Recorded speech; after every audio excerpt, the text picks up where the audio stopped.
And good afternoon, everyone. Welcome to our session today on Introduction to Camtasia. I'm Dave Giberson. Glad to have you here. And I'm Dave Giberson, Instructional Design Coordinator. Just a second, let me use that. There we go. I'm an old instructional design coordinator from Online Learning Pathways, retired a couple of years ago, and just coming back to help out a little bit.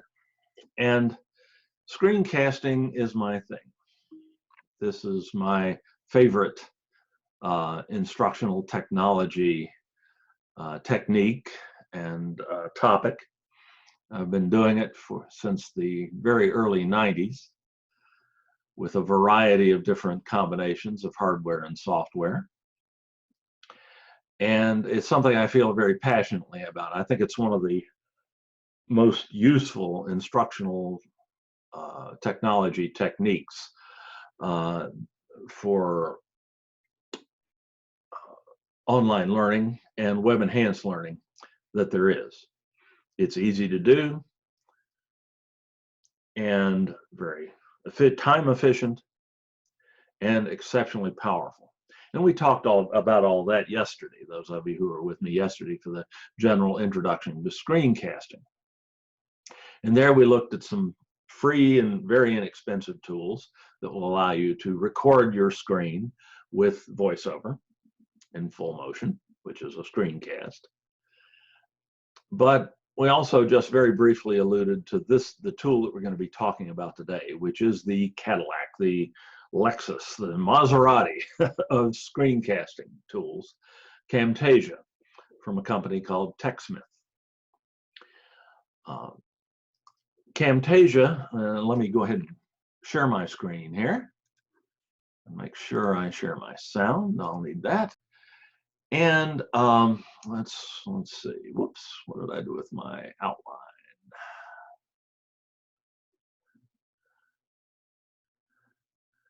Got a little disarranged here when we had to get everybody back in. There it is. There's my outline.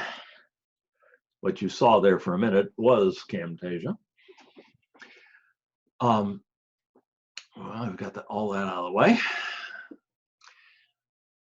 The Camtasia is both a screencasting recorder, like the Screencast-O-Matic and the Snagit and Zoom itself that we saw yesterday. But it's quite a lot more than that. It also contains a very sophisticated video editor that is probably the best mid-range or semi-professional video editor on the market. It has been for years. It's much easier to learn to use than some of the truly professional packages like Adobe Premiere or Final Cut Pro. Yet it's much more powerful than the very basic video editors that some of the other very basic video editors that you see. And it's very easy to learn to use, at least in relative terms, compared to other video editors. Nonlinear video editing, which is what we'll be spending most of our time talking about today, is not the simplest technique that you'll ever learn. But it is exceptionally powerful and allows you to really enhance your screencast recordings and other types of video. Camtasia is capable of editing any type of video. So we're going to take a look at that today. Let's go ahead and take a look at what Camtasia looks like. I'll pull this outline out of the way for a second. This is Camtasia, or what it looks like when you first pull it up.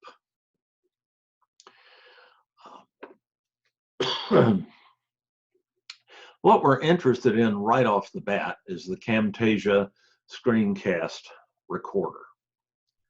This is the application, the piece of the application that will allow you to create screen video or screencasts.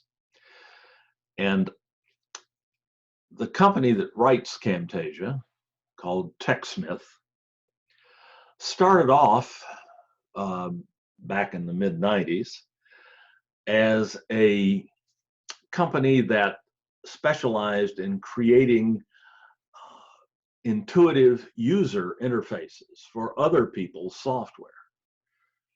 They took other people's software and made it easier to use.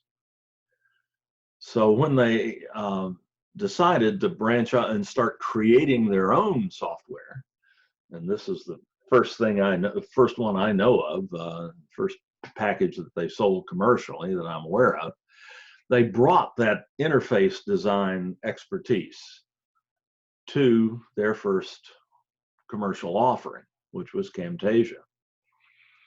And it's just gotten better and better ever since in that regard. So TechSmith products are generally both easy to learn and easy to use because of the exceptionally intelligent user interface design. That's supposed to be impossible. Still haven't quite figured out how they manage it. It's supposed to be either easy to use or easy to learn, but never the same, never both.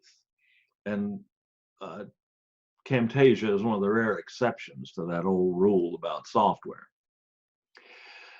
It's not difficult just looking at this interface, even though it's pretty complex right off the bat.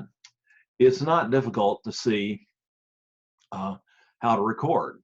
I mean, there it is, up in the upper left-hand corner. You click here, you record. So let's try that.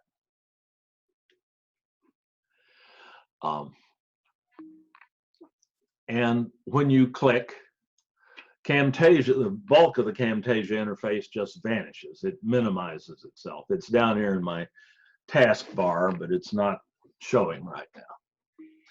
And you're pretty much ready to go when you click that record button. But you do get this recorder control panel that we ought to look through before. But if I just hit record right now, I'd pretty much get everything I want. But let's talk about this little recorder control panel first. It's really pretty simple. The first thing you do is select the part of the screen you want to record. You can either record the full screen, everything you see on your monitor, or you can record a portion of it, a window, an application, any rectangular part of the screen. Like I say, I've been doing screencasting a long time, and my great preference is to record the full screen, because then I don't have to worry about, when I'm making my screencast, I don't have to worry about whether what I'm seeing is being recorded. Anything I see on my monitor is being recorded if I click full screen here.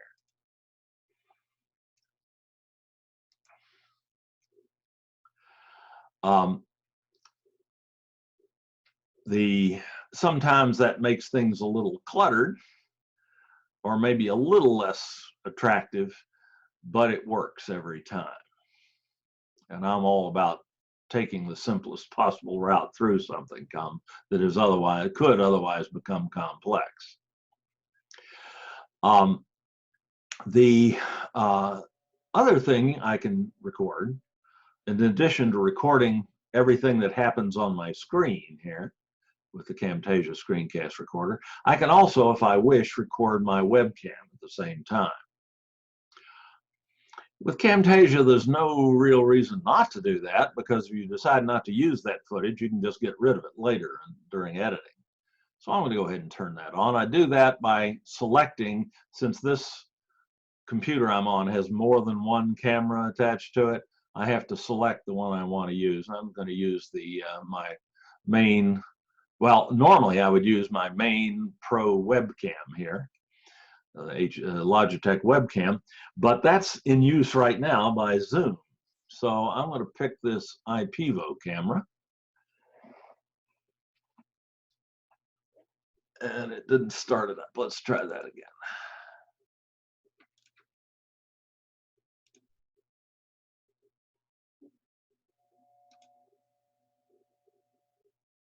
Camera not available. I'm looking to see if I unplugged it here. Oh.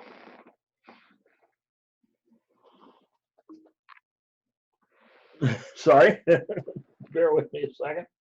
It does seem to be unplugged. Now, how'd that happen?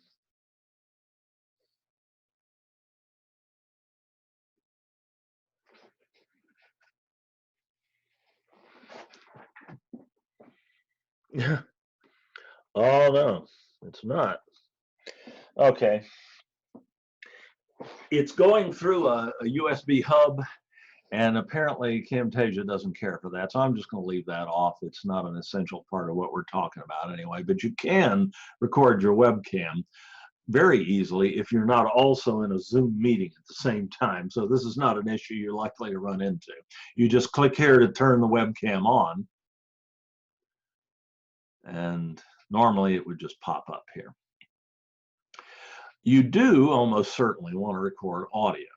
Once in a long while, you'll make a screencast that has no audio, but that's unusual.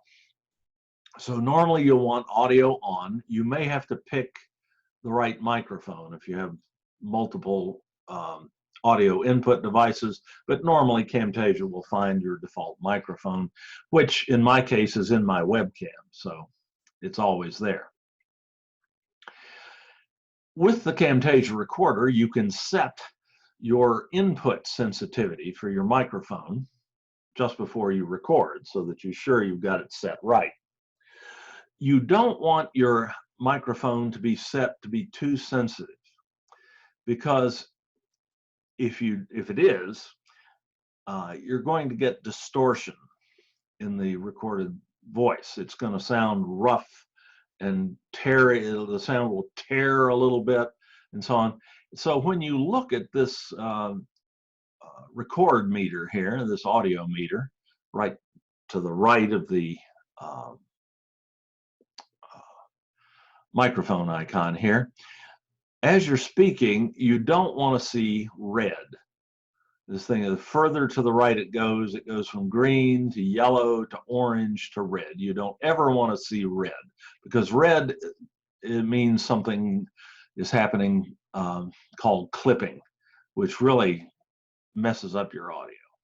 So I'm going to back that off a little bit and keep coming back until I'm just seeing green and yellow, maybe a little more. Check, check, check, check.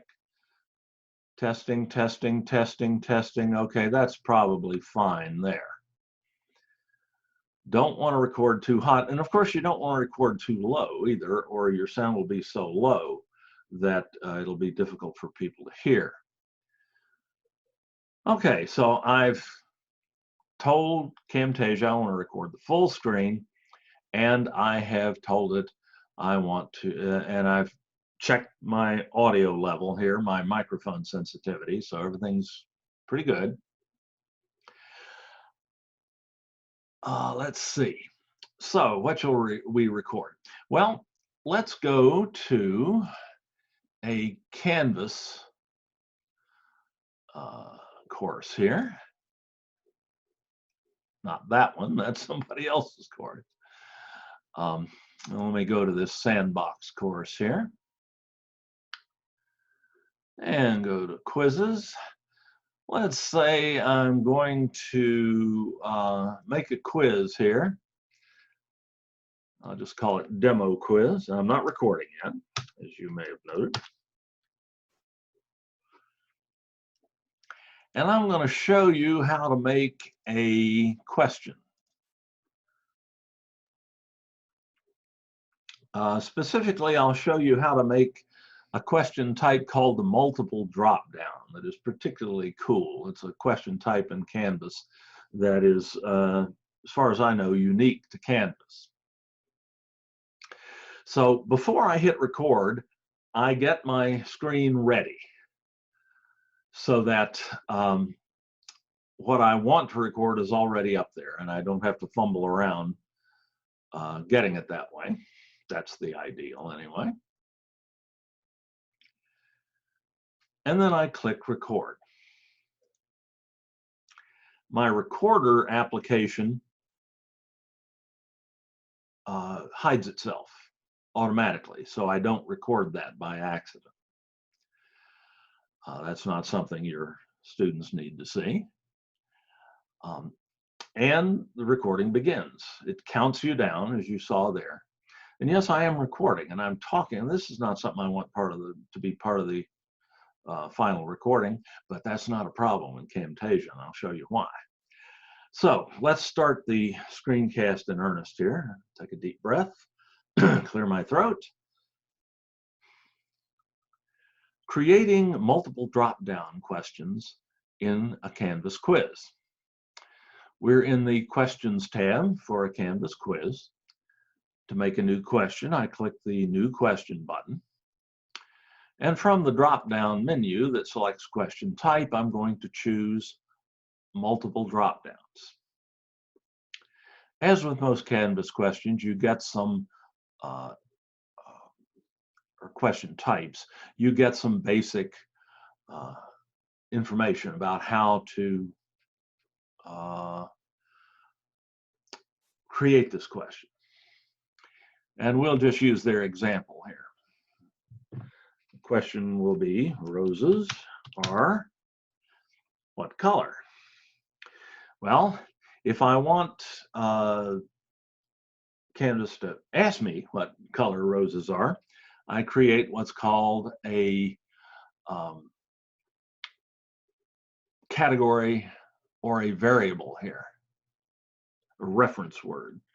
And that'll be color, maybe, because I'm going to fill in a color here. Roses are what color? And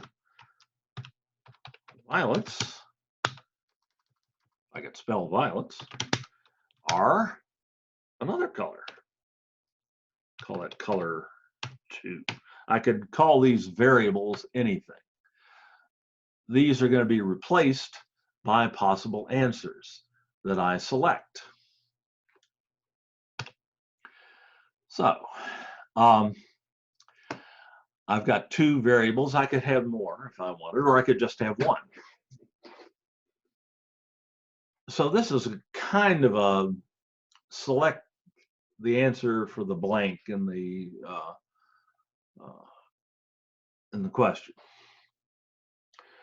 And I have 2 variables here, 2 categories to choose from, color and color 2. So I have to put in the possible answers. Canvas doesn't know what color roses might be. So color is the variable for roses. So roses are red. But I need other possible answers here to make this a useful question. So maybe yellow. I can add more answers if I need to. Maybe white.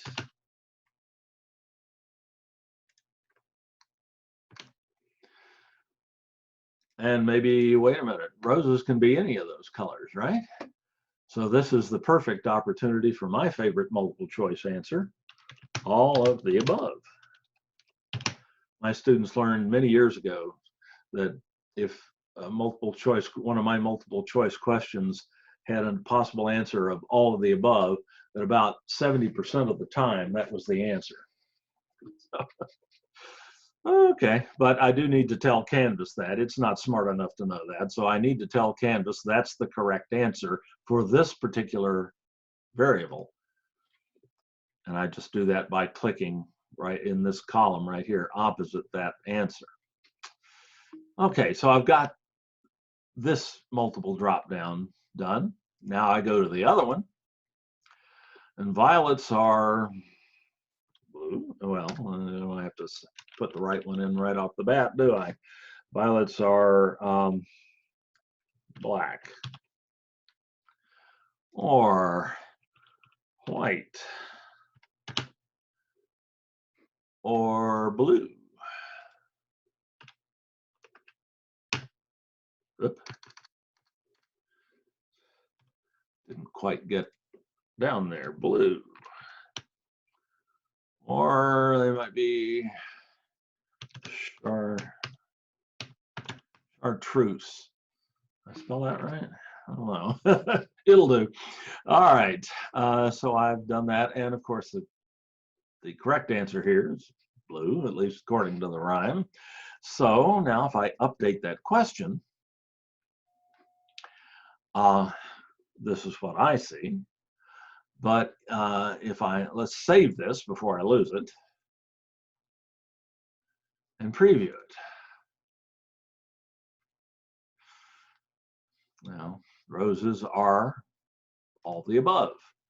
Violets are blue. And submit the quiz. And I got it right. So that is how you create and use a multiple drop-down question in a Canvas quiz.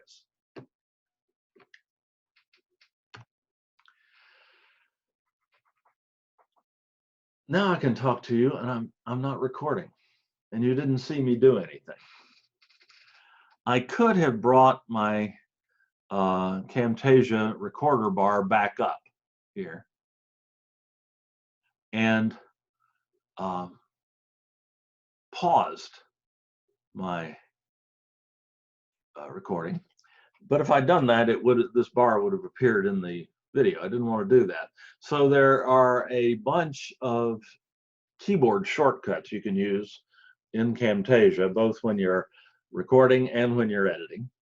The one that comes in handy the most often is the F9 key at the top of the keyboard on a PC anyway. And that is the record pause button, or the record pause keyboard shortcut for Camtasia Recorder.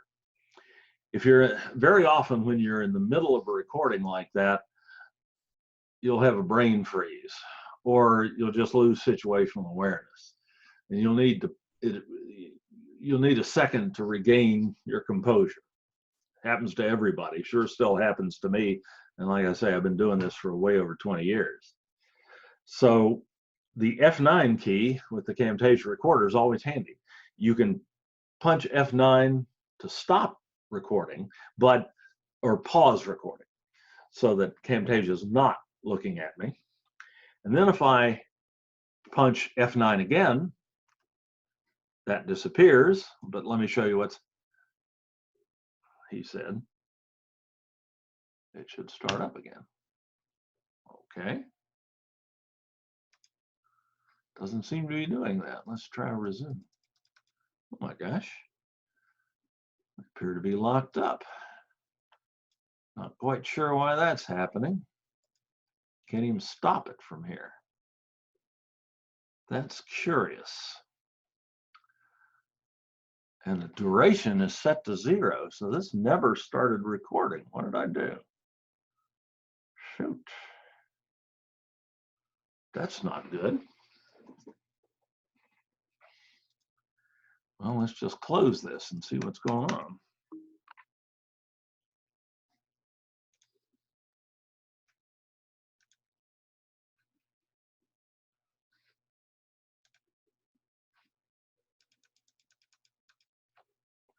Sorry. I'm gonna have to kill it. That's not good. There it is, in task. Wow. That did not work well at all. Let's try that again. Click record. Okay. So it was recording, it just hung up. Let's recover that. Failed to recover.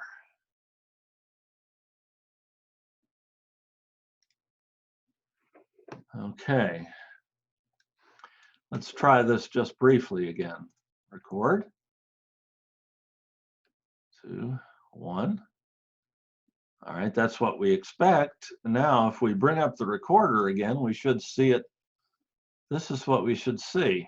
Interesting, interesting. And then I should be able to go F9 and pause it. Notice the numbers stop here. And then I should be able to hit F9 to start it up again.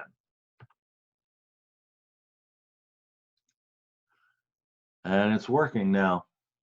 I don't know what happened there. That doesn't, the Camtasia recorder is usually bulletproof. Okay. They messing with you today, Dave. I tell you, this is not my day. So I'm going to stop this with this big stop button there.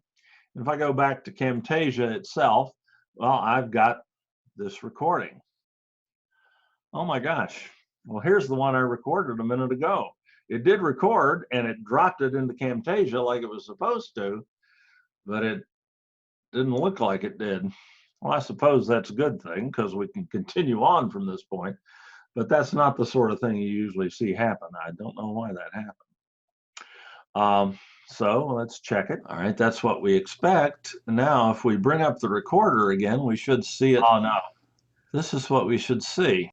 This is what I just did. The first recording did not work. So let's just run with this one. F9 will allow you to start recording and then pause the recording. So when you first go to start the recording, you can either do it by clicking on the big red button here or just by pressing F9. Then during the recording, anytime you want to pause the recording, you can tap F9, the recording will pause. And then if you tap F9 again, it'll start up again. And you can do this as often as you like. And there's no indication in the final recording that you've done that. There's no jump or blip or pop or anything. So your viewers will never know that you didn't do it all in one long take. But it makes the recording process so much easier. If you can pause every now and then, when you get to a logical stopping point in the recording, you can pause and let yourself catch your breath, think about it for a second, and it'll just wait for you. And then you punch F9 and it goes on. So that's the Camtasia Studio or Camtasia recorder. I don't call it that anymore. Normally quite a simple process. Don't know why it messed with us here. Now we'll just take this recording. It doesn't really matter what the subject of the recording is that we're doing, because we're just looking at how to manipulate it in how to create it, and then how to manipulate it in Camtasia. So automatically, the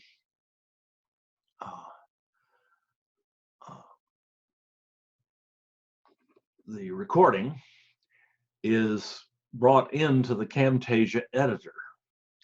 And that's what we're seeing here. The recorder is just this little piece of it up here. Everything else is the Camtasia Editor. And the Camtasia Editor is the really, it's the part of Camtasia that makes it worth the $169 that TechSmith wants for it. You can record screencasts lots of other ways for free or very reasonable amounts of money. We talked about those yesterday. Screencast-O-Matic, Snagit, Zoom even can be used to create screencast recordings. The power in Camtasia is its ability to let you edit screencast or other screencast recordings or other types of video as well. And it is, as I say, one of the best mid-range video editors that you can get. Indeed, when I record screencasts, I almost always record them with Snagit, which is Camtasia's little brother, also made by, or maybe little sister, made by TechSmith also, which is a very basic screencast recorder, which is very often all you need. And it's very easy to record with Snagit and then drop the recording into Camtasia and edit it, which is my normal process for creating screencasts, if I feel like they need editing.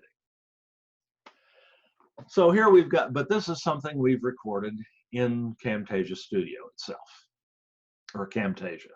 Sorry, I keep referring to it as Camtasia Studio is the old name. They've renamed it as simply Camtasia. So that's what we have here. So let's look at this interface here. It's not quite as complex as it looks right off the bat, if you know what the different areas of the screen represent.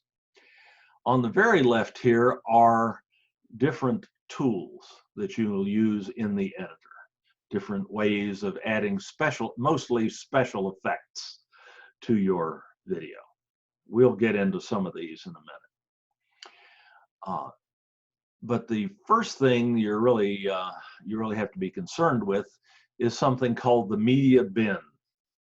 It's just a bucket into which video recordings or audio recordings or still images, any type of media that you might include in a Camtasia production will go into the media bin. You get stuff into the media bin.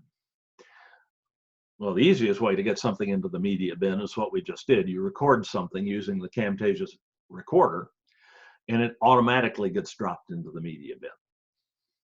But you can import other video and still images and sound and anything else, any other kind of media file into the media bin by clicking on this little plus sign down here at the lower left-hand corner and selecting import media. You can also import media directly from Google Drive, but I'm not going to do that. I'm going to import media from my local hard drive,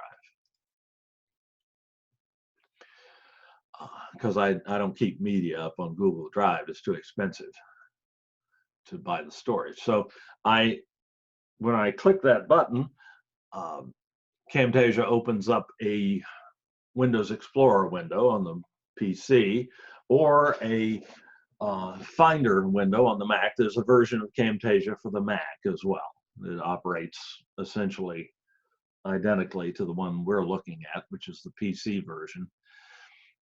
The PC version has been around longer and is actually a little bit more powerful than the one written for the Mac. Camtasia was originally a PC, a Windows application. So it still works a little bit better on a PC than it does on a Mac, but the Mac version is quite good. I've used it to create presentations for national conferences and things like that. It's fully functional. So now I can find video that I might want to import here. Let's find something short and trivial like this one. Camtasia will import almost any media format. That's an MOV, an Apple movie format. But it will import most any modern video file that you might have on your hard drive, that you might have dropped onto your hard drive from your camera, from your or from your phone, or any other source. So I'll select that and click open, and that adds that little video to the media bin. I can also add still images. Go to my pictures folder and pick out let me get one of my snow pictures. This is a picture taken on April 2nd this year. Right out my back window. So, and I can incorporate, if I happen to have sound files that I've ripped off a DVD, off a CD or something like that, I can import those too and use them. And this editor will accommodate all sorts of media. And I can work that into my eventual video production here. But we'll just settle for a couple of videos and for a screencast video that we recorded using Camtasia, a standard motion video that I shot with my smartphone, but it could have been shot with any camera, and a still image. Let's see how we can work those into a video or into a video production using Camtasia. So that's your media bin, and that's how you get stuff into it. Either you record it in Camtasia or you import it from your local hard drive. Next to the media bin is your previews or edit window, where you actually see what you're working on. What we see here, of course, is our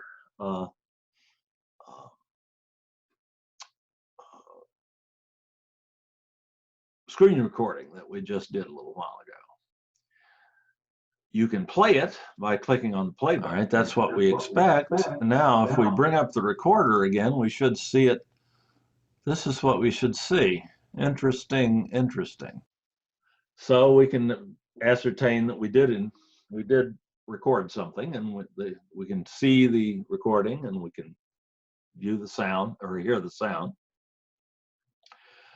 And it recorded my Zoom share bar there as well. I forgot to pull that out of the way. Oh well. Not much I can do about that, actually, even in Camtasia. But this is not like Photoshop, because with Photoshop you're dealing with a single image, whereas with Camtasia you're dealing with something like, depending on the default settings for your Camtasia project, usually somewhere between 50 and 30 pictures a second. So that's how we get motion. So it's not quite as easy to manipulate as Photoshop, as a single photo would be in Photoshop, but you still can do a lot. So this is where we see and can play back what we're working with, the video we're working with, and the audio. Here is a properties pane that won't often have to deal with, really. It has a video and an audio area and a cursor properties area. And you won't often need to mess around with this. You're getting way down in the weeds when you start mucking around with the properties box here. Usually you can just ignore that. Indeed, you can just turn it off by clicking this properties button here and get more space for the preview window. And again, these are your playback controls. You can start, and then I should be able to go playback by clicking that button. You can use these buttons right here, the funky little arrow with the dash behind it, to move forward a single frame at a time. Remember, a video is just a series of very quickly, just a series of still images that are displayed very quickly one after another. That's how video works. And each still image is a frame, called a frame. And with Camtasia, you can actually move forward or backward a frame at a time. So you can see the individual frames of the video as they go by. So you can very precisely do very precise edits using these. These buttons will take you all the way to a new clip, a new piece of media, or back to a previous one. Right now we only have the one clip here, so we're not going to worry about that. Well, actually we do have two clips, come to think of it, because we got two tracks. We'll deal with that in a second. So those are your playback controls there. This little dot right here is called a scrubber. If you click on the white dot and hold down your mouse button, you can drag that back and forth, and you can very quickly move back and forth in the video to get to a particular place you want to be. And that's especially important in a video that's quite long, where the entire video doesn't fit on the screen at one time. You can also move back and forth in the video using this playback head here, playback cursor. you can click and drag this back and forth as well. And you'll notice that up here in this frame, the picture changes as we do that. So we're moving back and forth in the video. The playback head gives you relatively fine control, whereas the scrubber gives you the ability to go all the way back and forth through the video very quickly. So this is kind of a coarse control of where you are in the video, and the playback head is fine control. And if you want really fine control, you can use the frame advance and retreat buttons that allow you to get exactly where you want to be in the video to do edits. And then finally, the heart, the soul of the editor is this area down here at the bottom called the timeline. And this is the part of the editor that maybe is the hardest thing to grasp, but it's the most important part. This is a graphical representation of your video where the horizontal dimension here, as you go from left to right, is time. That's why I call it the timeline. It's like a timeline that you might have studied in history or something like that. At the far left, we have time 0. And as we move to the right through the video, if you watch the little numbers right here, I know those are small. Remember, you can control the magnification level on what you're seeing when I share my screen by going to looking at the top of your screen. You'll see a View Options button and a little bar at the top of the screen. If you click where it says View Options, you can fit this to your window, or you can enlarge it by zooming it to 100 or 200 or 300% if you're having trouble seeing something fine. Also, and there is fine print in the Camtasia editor. I can't really do much about that. If you're on a mobile device like a tablet or a smartphone, you can pinch zoom in to enlarge what you're seeing, and then move it around, move the window that you're looking through around until you see where the area I'm talking about. But if you look closely here, you can see the little numbers changing. So right there is 1 second. 1 second, no frames. Then if I go frame by frame, let's see how many frames we've got in a second there. Looks like 30. This is set to 30, I believe. Yep. So there are 30 pictures every second being displayed as this video is being played, and this is second 2 from the beginning of the video. And as you keep going, it's seconds, minutes, and hours. And this is called time code. So it's hours, minutes, seconds, and frames. I wish I could enlarge that. If this were a recording that I were working on in the editor, I could enlarge it, but I can't do it in Zoom. All right, so as I move from left to right, I'm going forward in time to the end of the video, which is like, maybe 36 seconds long. And that tells me that right there too, at 30 frames a second. Okay, I could have looked at that and seen. Let's see. I want to see what they messing with you today, Dave. Ah, really cool. So on this timeline, I have what are called tracks. Each of these horizontal subdivisions of the timeline is called a track. And each track can contain a media file.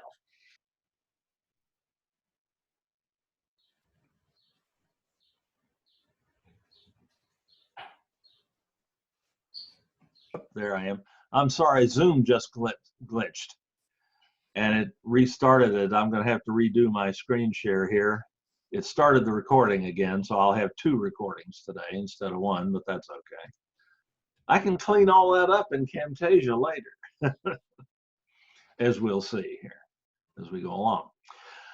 Okay, so I think you heard the word track is a horizontal subdivision of the timeline. You can see 4 tracks right here, but you can have any number. In fact, you can have any number of tracks in a Camtasia production. As many as you can keep track of, you should forgive the pun. So right now I've got 2 tracks. One of them is the screencast that I just made, just showing you the screencast recorder and how to start it and stop it and so on. The other one came from Zoom. When Tessie, I think it was Tessie, commented that I was not having a good day as far as, I better expand that, not having a good day as far as Zoom was going, or Camtasia was going right now. And that is a little extra audio from Zoom. Quite frankly, I'm surprised that happened. So it recorded that, I guess because I was running the Camtasia recorder at the same time, it recognized that as an outside audio input and created a separate media file for it and landed it onto my timeline. So this was not part of my original screencast. It's cool that Camtasia picked it up, but I don't really need it. So I can just highlight it by clicking on it and press the delete key on the keyboard and get rid of it. Quite often when you're editing a video in Camtasia or any other editor, you'll make a decision that maybe you weren't really happy with right off the bat. If I wanted to get that back, I can go to the edit link in my little application menu here at the top left of the screen and select undo. Or I can, from the keyboard, I can do Control and a Z. And if I do that, and I'll do Control Z, it undoes the last thing I did. And indeed, it is a multi-level undo. Camtasia keeps track of about the last 20 things you've done in the software. And if you get way down a rabbit hole and realize you've gone the wrong way and you want to get back to where you were 5 minutes ago in your editing process, you can do Control Z repeatedly. And it will take you back a step at a time until you get back to where you were. The last, where you hit the fork in the road that you took the wrong way. And that sure makes life a lot easier when you're video editing, because sometimes you try something and it just doesn't work out the way you thought it would. And you have to back up to where you were earlier and then move forward in another direction. But I think I will go ahead and delete that track. The tracks can hold media files that are a combination of video and audio. Whoops. Nope, that was my video track. Whoa, I don't want to lose that. Control Z, Control Z. There it is, it's back. All right. So it's given me 2 media tracks here. This threw me off. I didn't, because this track contains both video and audio. This track, just audio. And that's normal. You get an audio track and a video track for your recording. And you can edit them separately.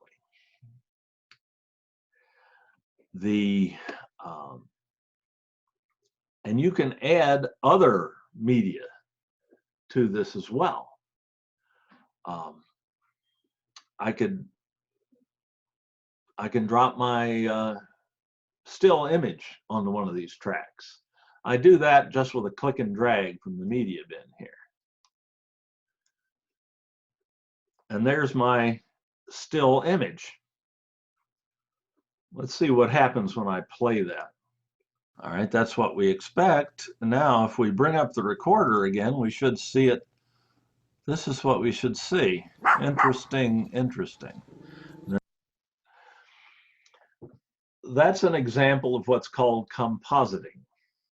I've got a video track, an audio track, and another track with both video and audio in it. That's not uncommon to have both video and audio in the same file.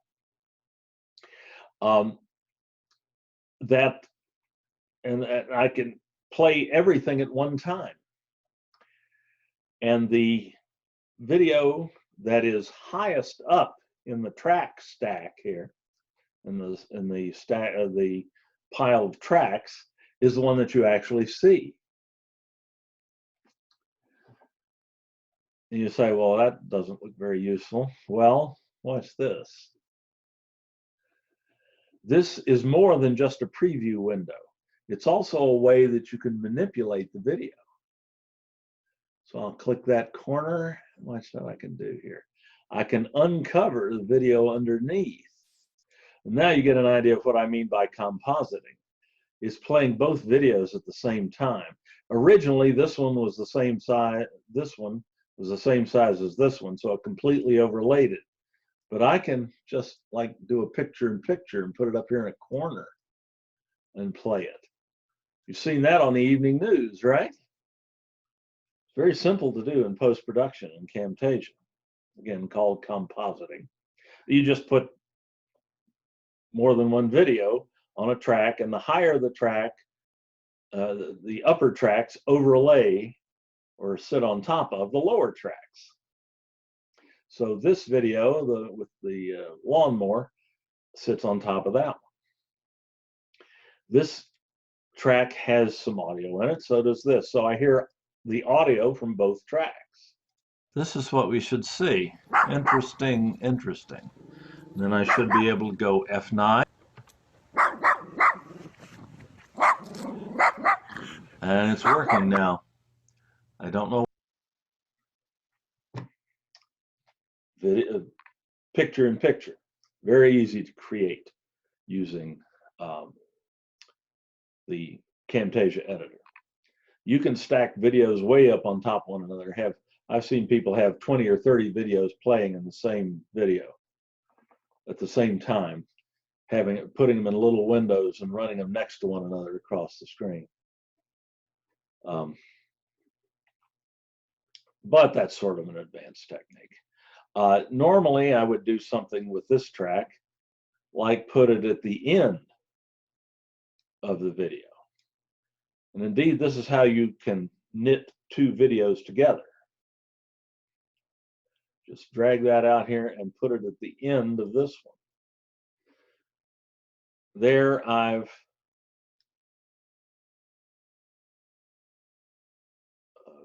just knitted those two videos together. So, and I might full screen that again.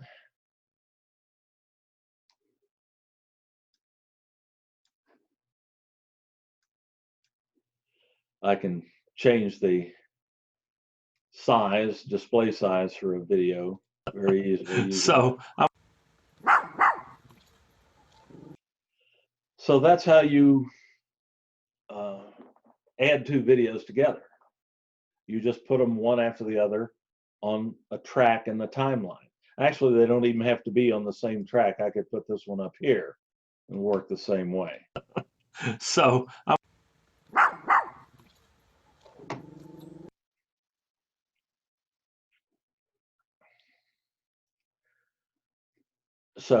video and audio, audio and just video, but it has this little bit of audio in it. I don't really want any of this audio from this video. I just want the audio from the main video, so I can select this particular clip. It's called video clip, and I can go to just right click on it and select edit audio. And I can control the volume of the audio in this video clip by taking this line, this green line here, and moving my mouse cursor until I get the little double-headed arrow, and click and drag that down, and that gets rid of the audio. That's a volume control for that track. So down it comes. So now, when I play past that point, the Camtasia recorder is usually bulletproof audio. Okay. They messing with you today, Dave. I tell you, the reason I still heard Tessie was that she came in through my microphone as well. So I'd gotten her twice there. And that is more difficult to get rid of. Dave, can you show it again? At the same time. Yes. What you did? Can you show it again what you did with this audio? Yeah. I selected, like if I want to adjust the volume on this audio here, I just right click on the track or on the clip on the track and select, I've already got it.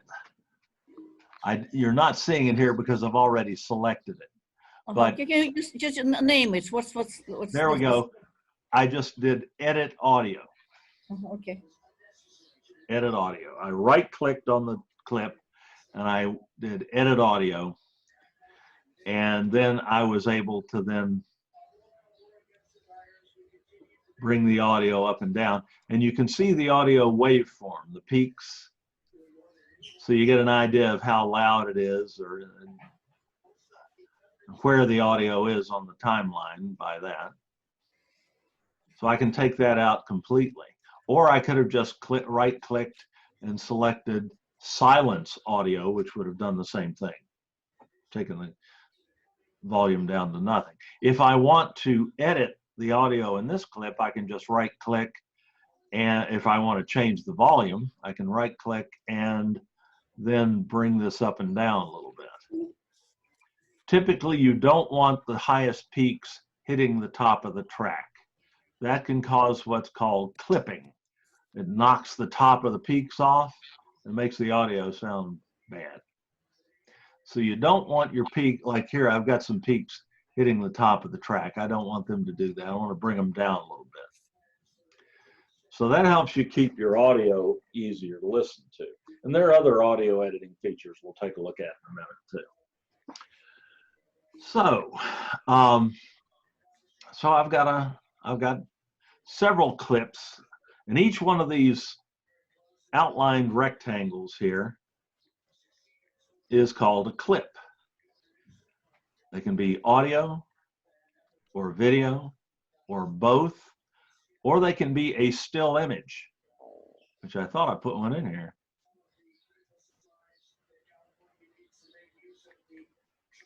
Oh no, I put the video in. I can also put a still image here. I can drag that down onto a track, and tracks can be shared by different clips if they're not superimposed above on one another in time. So I could put this still image here, and it's working now. I don't know what happened. I can, with a still image, I can very easily control how long the image displays by just clicking and dragging the ends of the clip in and out. The longer the clip, the longer it is physically, the longer the time it displays or appears in the video. And like the other clip a minute ago, I could, if I have that clip highlighted on the timeline, I can go up here to the preview window and I can control the size of it and the position of it in my eventual video. So I can include still images in my video, and it's working now for any length of time. just as I can video and audio clips.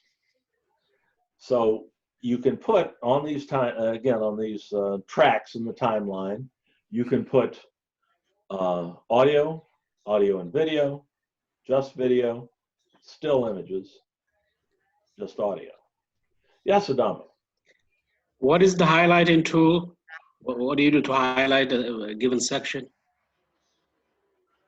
To highlight which one I'm working on? Yeah, for deletion or for addition or whatever. Right. I'm just clicking on it with the mouse button. You just click on it. Yeah. To activate a clip, to work on it, to edit it, you just click on it. Sorry, I should have said that. So it's just a matter of clicking on it with the mouse. Okay. Thank you. You bet. Good question. So when I get done here, I've got a little bit of a mess, but all right, that's what we expect. Now, if we bring up the recorder again, we should see it. This is what we should see. Interesting, interesting. And then I should be able to go F9. And there's my little, and it's working now. I don't know what happened there. That doesn't, the Camtasia recorder is usually bulletproof. We have video evidence that it's not entirely bulletproof. I suspect that had something to do with the fact that I had Zoom running at the same time. Usually you can get away with that quite neatly, but sometimes when there are two applications running at the same time that both put a real strain on the video card and the computer, you can have minor issues. And you just have, and that will happen when you're working with video. You have to be flexible. Sometimes you have to do something over. Camtasia will look after you a bit in that regard, because if it just crashes or something like that, Camtasia saves a copy of your project every so often so that you can go back to it. The next time you start Camtasia, it'll say, well, it looks like something happened while you were working the last time. I've got a saved version of your last project. Would you like to bring it back up? And you can at least get it back to the point where it did the last automatic save. It's also a good idea when you're working in your project to save the project every now and then, so that if something does go wrong, you can at least get back to the point where you saved the project. You can do that by going to the File menu and clicking Save or Save As, since we haven't saved this before. And we can save this project. We give it a name, like demo project. Today, 4.22, and save it. And now if something awful happens, like Camtasia crashes, boom. Well, that's not a problem. I can just start Camtasia again from the menu, from my start menu or wherever. Hi, Rudy. Yes.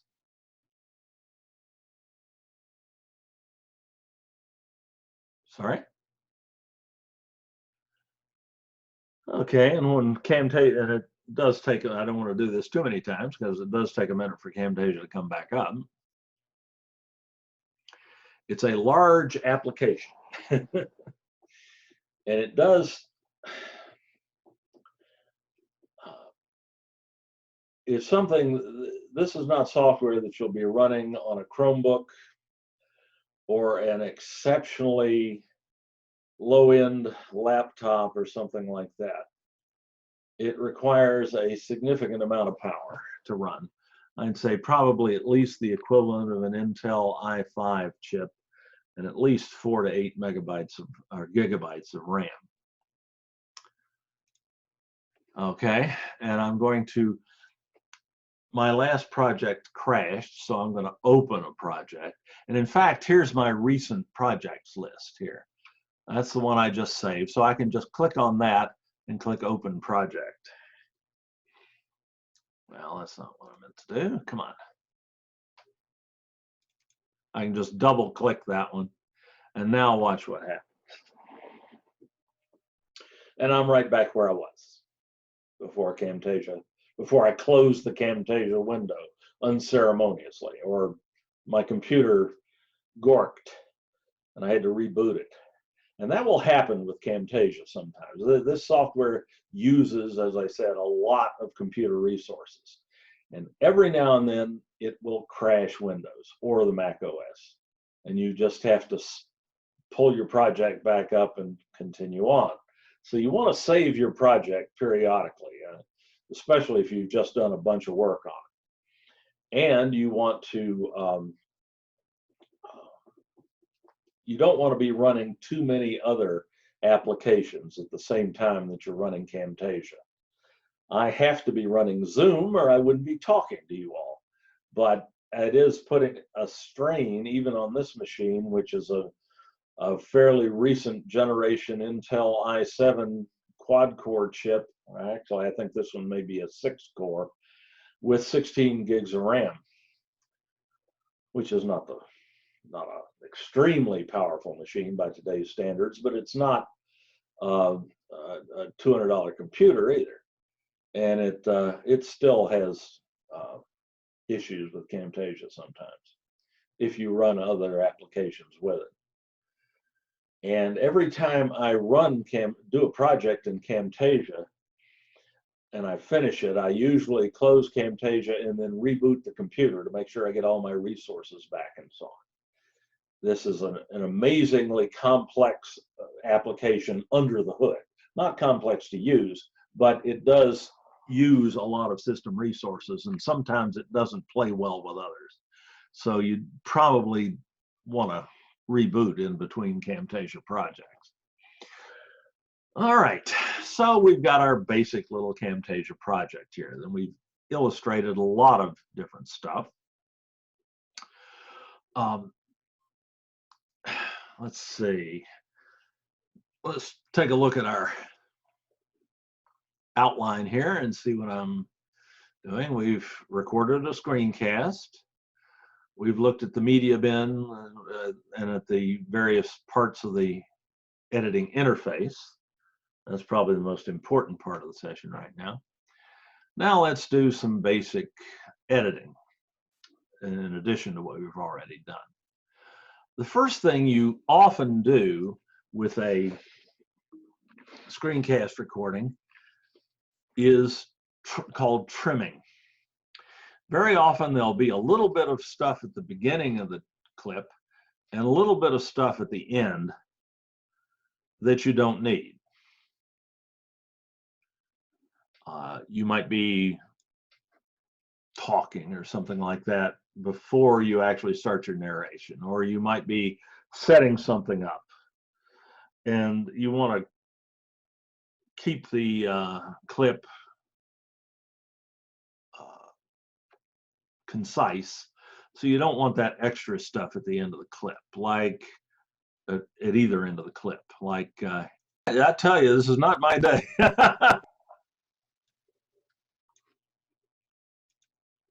Okay. They told you they're messing with you, Dave. I tell you, this is not my day.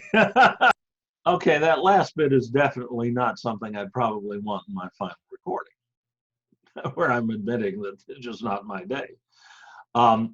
It's very easy to trim off either end of the clip. You just move your playback cursor by clicking and dragging it using the little central area here, the trapezoidal part of it, to where you want to the last point, in this case, in the clip that you actually want to play.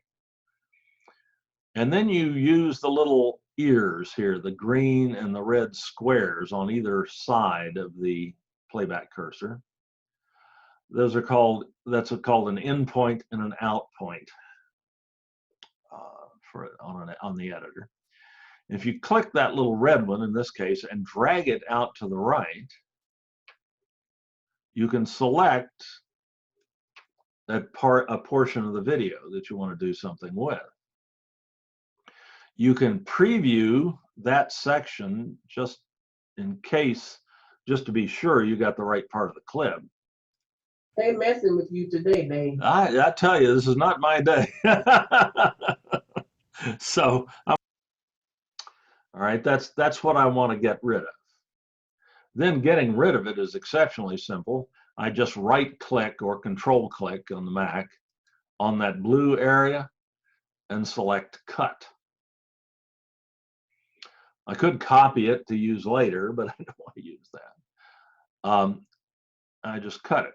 I don't want to delete because that will delete things I don't want. I just want to cut this bit out. And now that's gone. Okay.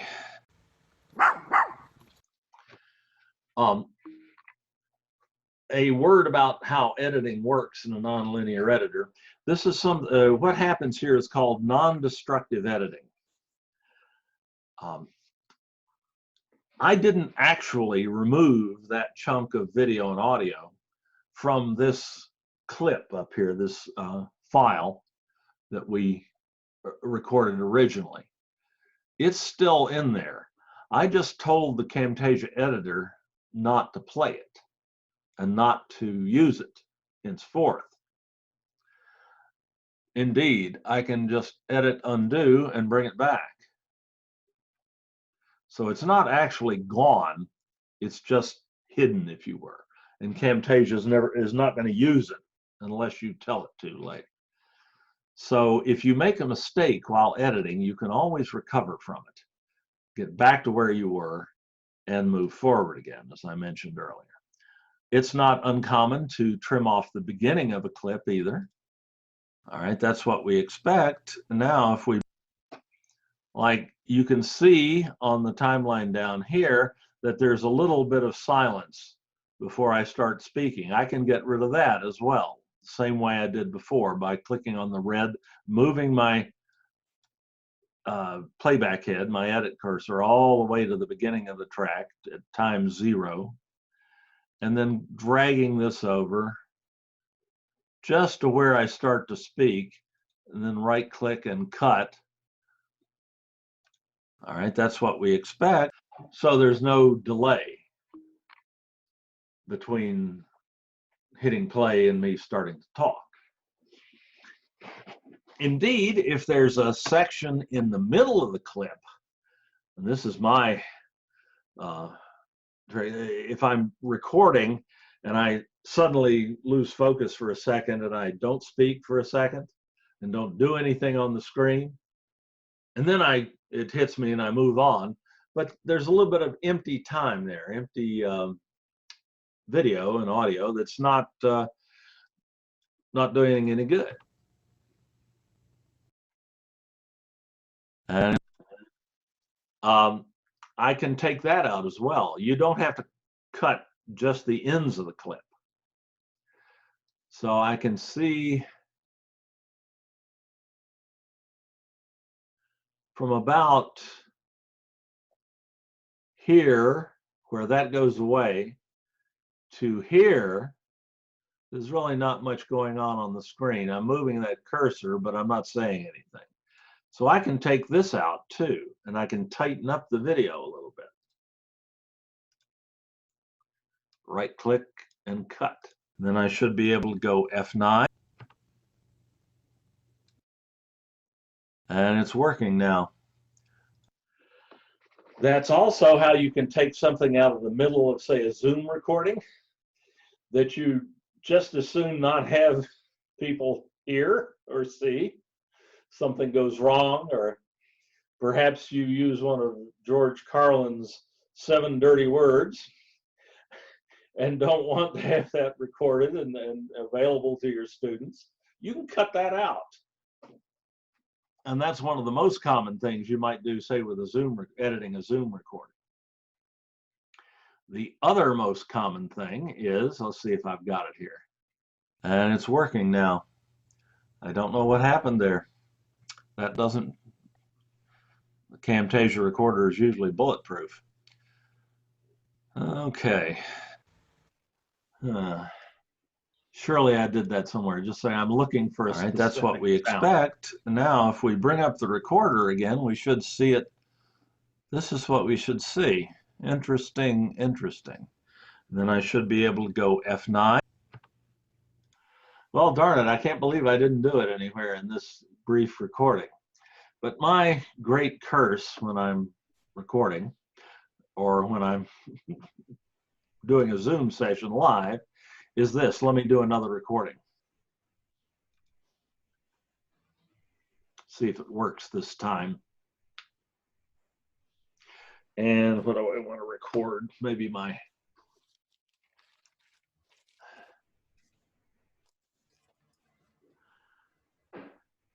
record. Countdown. When I'm speaking, I have a very hard time saying maybe 10 syllables before saying and I keep going and I talk and I talk and I'm fine for a while and I say again. And I hate that. I hate having that in my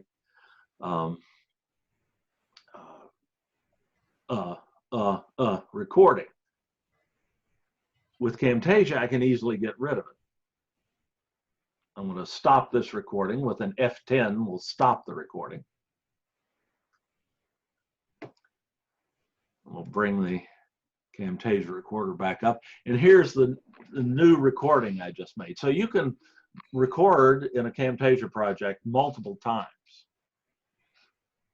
And let's just put this out here on the timeline after this one. I get this on the, this is my new one because it's below the other one. Also, it tells me when I recorded it there. I just want to bring this down onto the timeline. And I'll put it here out to the right, which means after the others. So this again is how you knit two videos together. And I've got a video track and an audio track, which is typical. My audio track looks pretty good. I can see I don't have any peaks quite hitting the top of the track. So my audio looks okay. We'll see if it sounds okay. But now let's go. When I'm speaking, I have a very hard time saying maybe 10 syllables before saying right there too. And uhs have a very characteristic appearance on the timeline. I can get rid of those. I can go back, and if I'm not doing anything on the screen while I'm talking, I can just select that area of the timeline, as I did before, by clicking on the little putting the playback cursor just to the left of it, and then dragging the little red out point or ear over top it. And now I can just cut that out. And like magic, I sound like an intelligent human being. When I'm speaking, instead of a drooling idiot. I can also, if something is going, let's say something was going on the screen here that I didn't want to cut out, I could also just get rid of that by selecting this part of the track, right-clicking, and selecting Silence Audio. That will, you see the little there? When I click Silence Audio, that goes away. And then I can just double-click the center of the edit cursor to get it back together. And now the is gone. Before saying, and I keep going and I talk and I talk and I'm fine for a while and I say again. So you can go through and take all those out and you sound so much more intelligent when you get done doing that. Oh well. Dave, Yeah. how do you know when you get to the like you're saying, oh, these numbers down there on this timeline, Well, no, I'm just playing it and listening for them. but you got to be For a precise, while, right? let's When say, you cut it out, because you don't want to yeah, cut.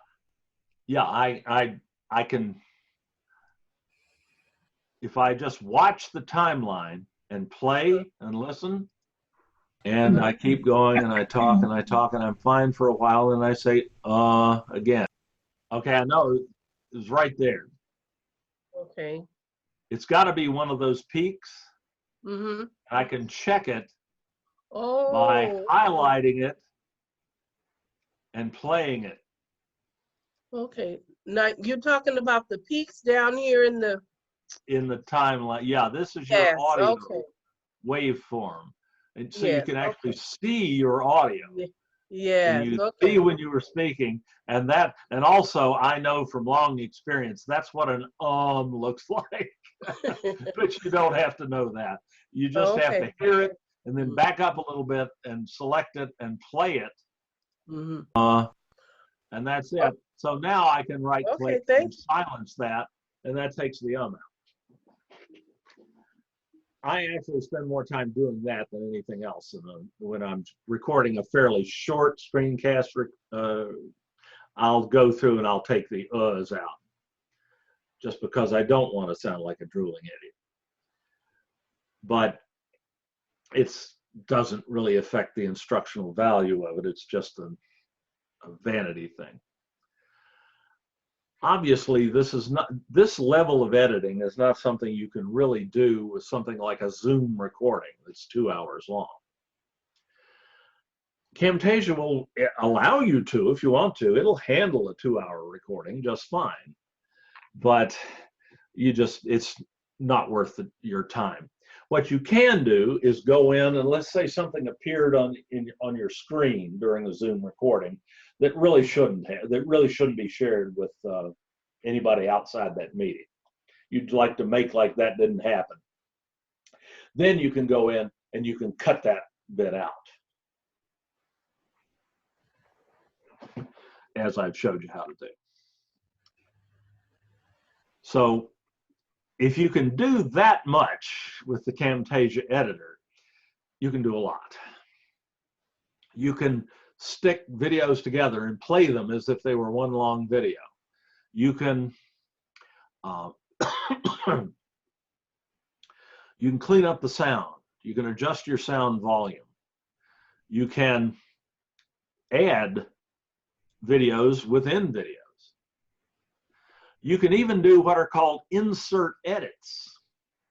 Let's say I'd like this video, this little dog video here, to appear inside one of my other clips. And I don't want it to overlay them, I just want it to be in between them. That's called an insert edit. Let's say I'd like that. Let's find a stopping point in this video here. And then I should be able to go F9. Let's say I'd like this video inserted into this clip right here. And let me get this clip out of the way. Let me get rid of that one for the moment. I don't need that. It's easy to get stuff out of your way if you don't need it for the moment. And I can now split what's under my edit cursor here and make 2 clips from one. I can do that one way. Well, here's the split tool over here in the editor interface, or you can just right click on the little center of the edit cursor here and say split all. Now I have an audio clip, 2 audio clips here where I had one before, and I can separate them from one another. I have 2 video clips where I had one here before. So I can just scooch these apart. And notice when I want to line things up, it gives me some help. It'll show me when, like, this clip and this one are right together. And that's important because these 2 are synchronized. The audio is synchronized with the video. And if I get this one a little offline vertically from the video clip, there'll be lip sync issues if I'm actually recording somebody, a talking head. So you got to be careful about that. But now I can insert this clip. Whoop, I didn't move it quite far enough. I can insert this clip in between those other two.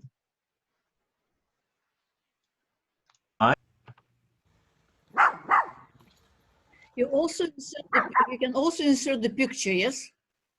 Yes. Well, I've inserted, this clip has both video and audio in it. And that will be more typical. If you bring in a Zoom recording, say, and drop it on the timeline, it'll look like this, where it has both the video and the audio in one clip. When you record using the Camtasia recorder and then put it on the timeline, it gives you a separate video and audio clip on different tracks, because that gives you a little bit more flexibility in editing. But yes, you can insert anything like this.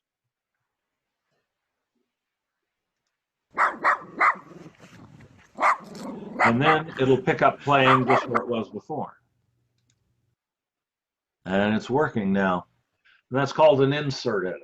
It's real simple to do in Camtasia. You just split the audio and split everything at that point, at the point you want to insert something.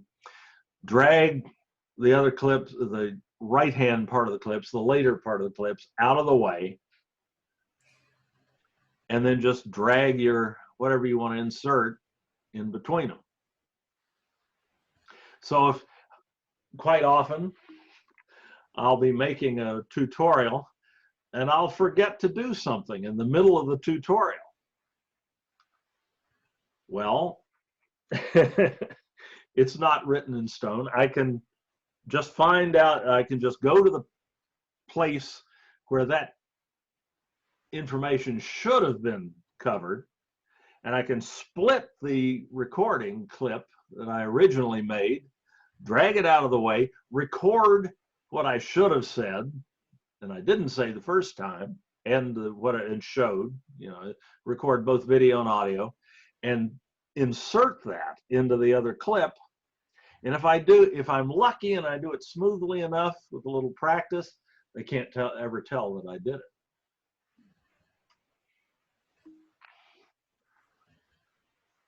Okay. Then I should be able to go F9, insert edit. Let's see, how are we doing on time? 4 o'clock. I've covered a lot of the basics on the Camtasia editor, but there's a few more things I could show you, if you don't mind. I know we got started half an hour late. Of course, yes, thank you. If you're okay with it, I'll just keep talking about a few more things. Please, though, you've had some great questions here. Please jump in with those when you have them. Don't worry about interrupting me, okay? Because I know this is, if you're seeing a nonlinear video editor for the first time, there's a lot of new concepts being thrown at you at one time. And I wouldn't expect that you'd be completely comfortable with this after just this basic introduction. But I hope you will try it. That's something I should mention. You can try Camtasia for free. If you go to www.techsmith.com,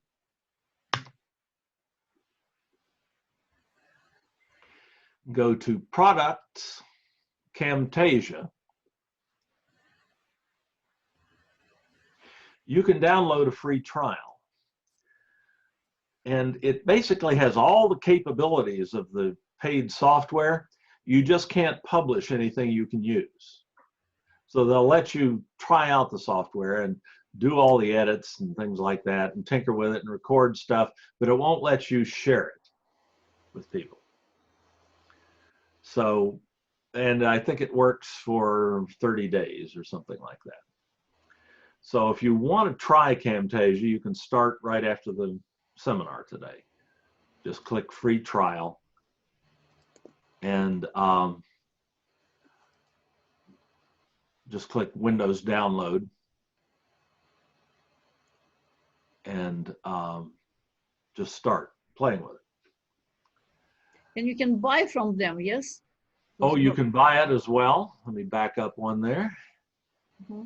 Yeah, you can just download the software offline off their website and install it. And you can be using it within 10 minutes of the time you give them your credit card number.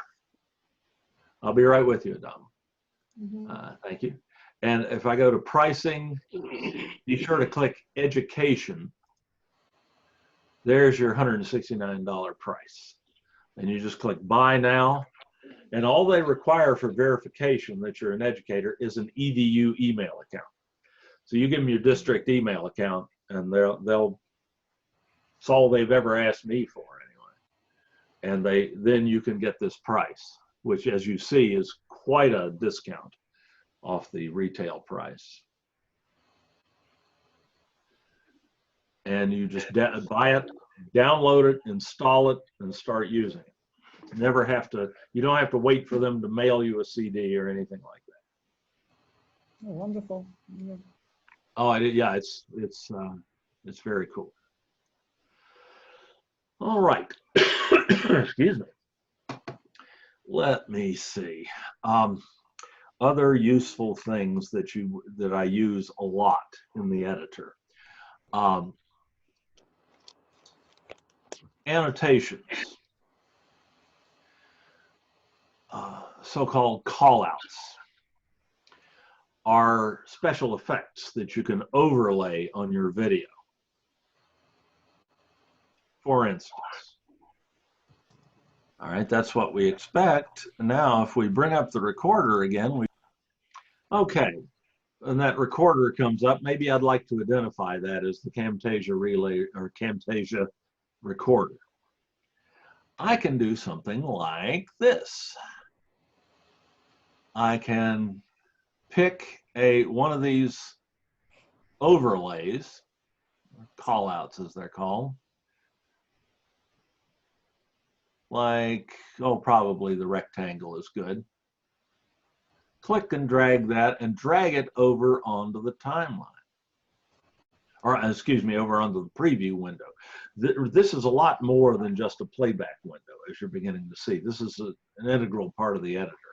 I can drag that call out over, then I can just double click on the text and I can type.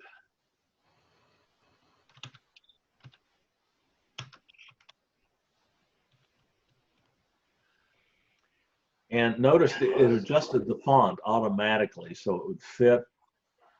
This is a smart little program. This thing took a lot of development.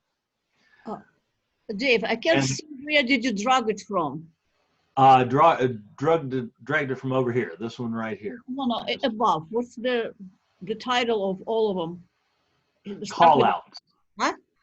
These are call outs. C-A-L-L-O-U-T-S. Call outs. Okay, I got it. And it's from the menu, the effects menu over here under Annotations. So I clicked on Annotations and then picked a call out and dragged it over onto the preview window here. If you notice on the timeline down here, that added another clip to the timeline. This one right here. And it put it on the top track because you want that to display above what you've already recorded so that it lays on top of it so that everybody can see it. If this were underneath over here, you wouldn't be able to see it. So it automatically puts it where it needs to be on the timeline. But that allows you to adjust the amount of time that this displays. Let's try playing this. We should see it. This is what we should see. Interesting, interesting. Then I should be able to go F9. So maybe I want that to display a little longer. Interesting, interesting. And then I, at least up to the point where this disappears, should be able to go F9. There. Right there. I just drag the edit cursor back and forth to get to the exact point I want. Now I can make this call out display right up to that point by just clicking and dragging the end of it. And now, when I play this, the recorder again, we should see it. This is what we should see. Interesting, interesting. And then I should be able to go F9. So that's a call out. Call outs typically involve a shape and some text. And it's a great way to label parts of your video or point out things on the screen that are especially important that people might not focus on while they were listening to you and looking at the screen as a whole. It's a way to draw attention to a particular part of the screen, among other things. There are all sorts of effects here. You can another very useful effect is called a blur. Sometimes blur, B-L-U-R, blur. Okay. Make it blurry. Mm-hmm. Sometimes you don't want something to appear, like a password or somebody's name or something like that that is confidential. You don't want people to be able to see that. You can take that, you can cause that to happen. Let's see if we can find something here that would be appropriate for that.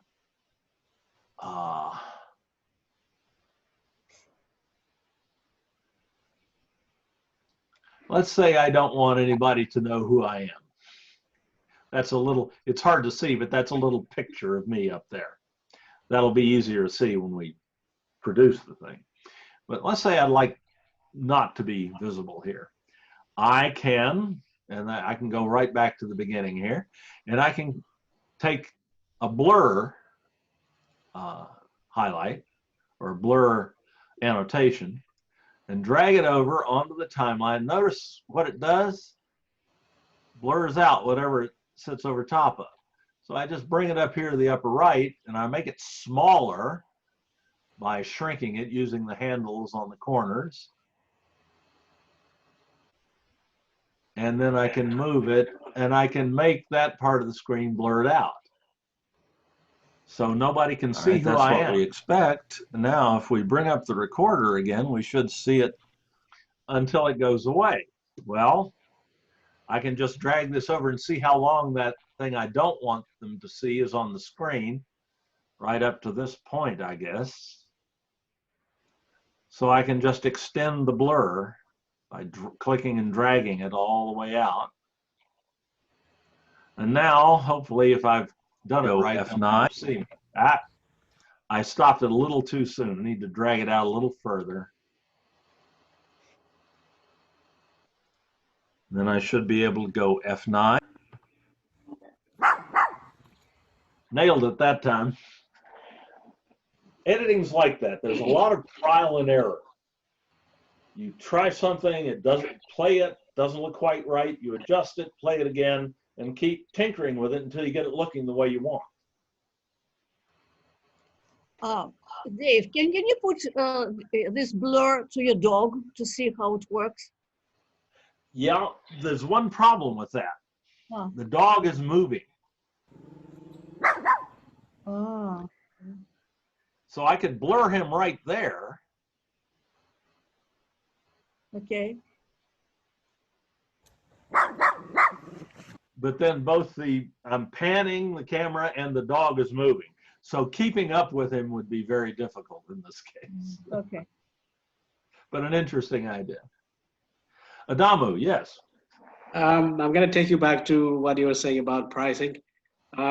You know that they slashed the prices for educators, right? Is that separate from going through what used to be Southland? I think it's some other outfit which is handling it. Would it make a difference, you know, if we were to go through that outfit which is handling the districts? Not really. We've bought packages of like groups of Camtasia licenses for our production lab in the past through Southland, and they really didn't save us much money. Okay. Over what we could have done. We had to go through Southland because we were buying for the district, but they really didn't. We got basically the same educational price. Okay. Okay. Thank you. So Dave, it's not worth the wait. Dave, so if I buy Yes. Camtasia, so I can go there using my password from any computer, any laptop, from anything. How can I use it? Oh, to use Camtasia once you bought it? Yeah. If you buy it, you'll download an installer file. Okay. Since I've already bought it, I can't show you that part of it, but you'll just, when you, let me get that web page back up here. If you say buy now, Yeah. you can add it to cart. It's like buying something from Amazon. Mm-hmm. When you finish, give them your card and finish it, a fulfillment page will pop up that has a link to download the installer file for the software. They'll also send you an email because they'll ask for your email address as part of the process. They'll also send you an email with a link in it to download the software. Mm-hmm. And you click on that link and it downloads. You know, if in Chrome, it'll just appear as a little biscuit down here in the bottom of the screen. Mm-hmm. And it's Once you it involves one computer, or I can download in one laptop, in another one. they allow, your license allows you to install it on 2 machines. Okay, I got it. So you could put it on your laptop and your desktop. Mm-hmm. Okay. Or you can put it on your office computer if you have install rights to your office computer. I don't know if whether they're still doing that or not. And on a computer at home. Mm-hmm. And I probably should cut this out of the recording later, but actually they don't generally check. So you can get away with, usually get away with installing it 3 or 4 times if you really need to. Yeah. At some point, I'm sure they'd cut you off because it does check every time you install it. They know you've installed it on something, but TechSmith's always been very generous in that regard. As long as you're not abusive with it, they'll let you get away with installing it an extra time if you need to. And you don't even have to ask them for permission. You just do it, and it just works. That's the way it's always worked in the past. Anyway, I haven't updated my Camtasia in a little while, so things can change. But usually TechSmith doesn't change stuff on you overnight. Yes. Dave, is it, do you have that product for an indefinite amount of time? Like, yes, so for a year or for, indefinite. or is it indefinite? It's indefinite. It's just like what we talked about with Snagit yesterday. It's a permanent license. It doesn't expire. You can use it forever. Okay. All right. But, you know, time marches on. Operating systems change. Software gets updated. Camtasia, I've got versions of Camtasia that are 10 years old that still work. But the newer versions, you know, every year to 2 years, they do a major update. In between those, there are minor updates that cover, you know, deal with security issues or add a few features or maybe fix a bug or something like that. And those are free. And they'll tell you when they're available. Every time you start Camtasia, it checks to see if there's an update available. And if there is, it'll tell you and say, would you like to reinstall the software to get the update and so on. You can choose to or not at the time. But every year or so, they do a major update, and that they'll require payment for. You don't have to install that major update, though. You can keep using your older version of Camtasia as long as it meets your needs and never have to pay another red cent. So it's not a subscription, it's a permanent license. Sooner or later, they're counting on you getting hooked, and you just got to have the latest and greatest, so you upgrade. And usually the upgrade price is less than half of the initial cost of the software. It's usually in the $90 to $100 range to update, to install a major update. I keep mine up to date just because I love this software, and I teach it occasionally, so I feel like I need to have the latest version. But in terms of what I do with it on a regular basis, the version I bought 5-6 years ago would work just as well. So you don't have to update it every year or two.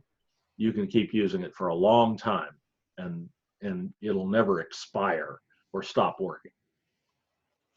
This is not the TechSmith doesn't do the software subscription model with Camtasia. You buy it, you own the license, you can use it as long as you wish, as long as it will work.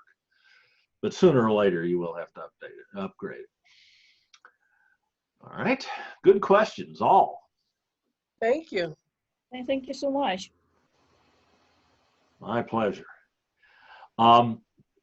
Let's see, what else is going to be useful? Call outs, transitions. A transition refers to the boundary between two clips, like the boundary between this part of the video and the dog here. See, interesting. And then I should be able to go F9. Okay, that's called a cut. It cuts from one clip to the other instantly. There's no blending from one clip to another or anything like that. It just bang, it just happens. And that's good in most cases. But there are more interesting transitions that you can use. All right, this is the boundary between two clips right here, right there. I can put right there something called a video transition, which you can get from this features menu up here again on the left that we talked about earlier.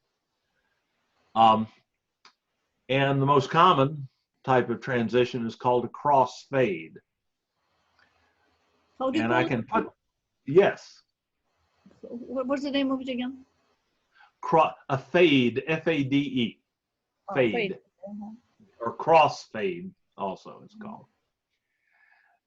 You can click and drag that transition down, and when you start moving with it, you see all the places on your timeline where this would be appropriate. But we've already decided we want it right between these two clips, so you just drag it right down to there and let up the mouse button. And I didn't see it hit there. Why did it not hit there? There we go. Let me do that again. I'm quite sure why that's doing that way.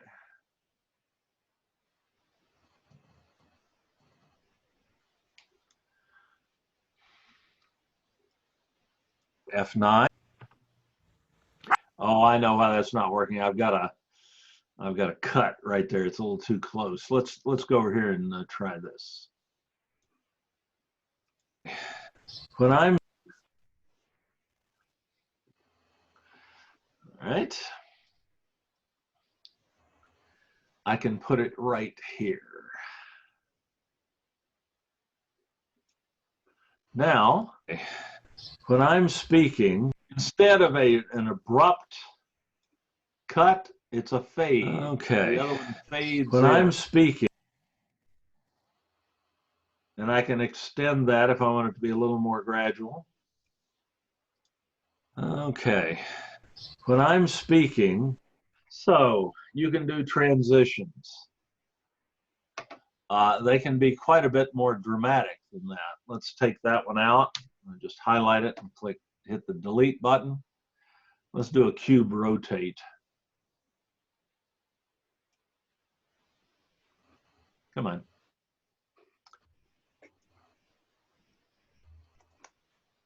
Camtasia Recorder is usually bulletproof.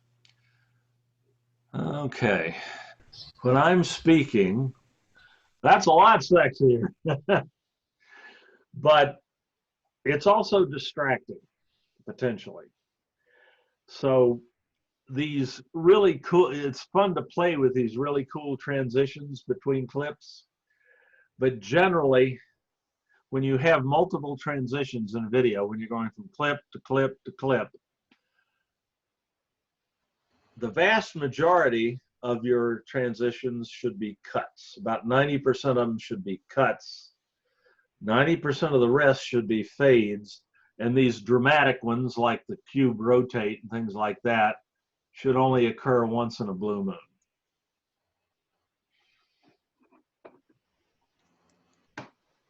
Let's see. Saw the chat tool light up there. Let me find that and pull that up here.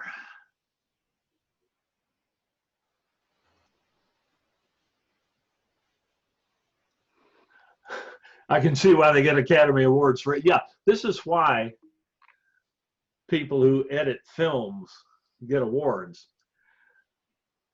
You know, when they shoot a movie, they don't even shoot it. Not only do they not shoot it all at one time, but they don't even shoot it in order. They have a huge script and a storyboard that shows, you know, where they're going to be when they shoot each one. And they shoot stuff out in any order. And they shoot more than they need, and they take multiple takes. And then when they get all the shooting done, the movie is nowhere near being complete.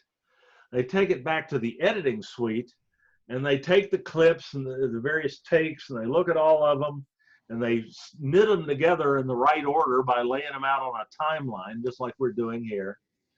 And they trim them, and they add any correcting effects, special effects they need to, and so on. So really, the editing part of making a movie takes a lot longer than the shooting part. And the editor, in the long run, probably has as much impact on the quality of the eventual feature film as the actors and the director and everybody else did. So that's why editors get Academy Awards all their own. They are as responsible for the movie as anybody. Let's see, can I put a call out on the track that makes you smaller and put up in the corner? Yeah. Oh, that's really cool. Absolutely. Let's say, well, it's not exactly a call out, but it's just an editing effect. I've got this this little dog video here that I dropped in,